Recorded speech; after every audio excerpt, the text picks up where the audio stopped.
మనం ఇచ్చుకోవాలండి. దావీదు గారు అది బాగా గ్రహించారు.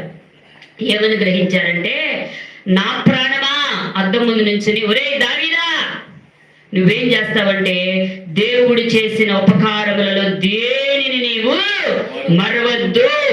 ఆయన చేసిన ప్రతి కార్యాన్ని బట్టి నువ్వు ఆయనను స్తుతించు స్తుతించు స్తుతించు అంతే.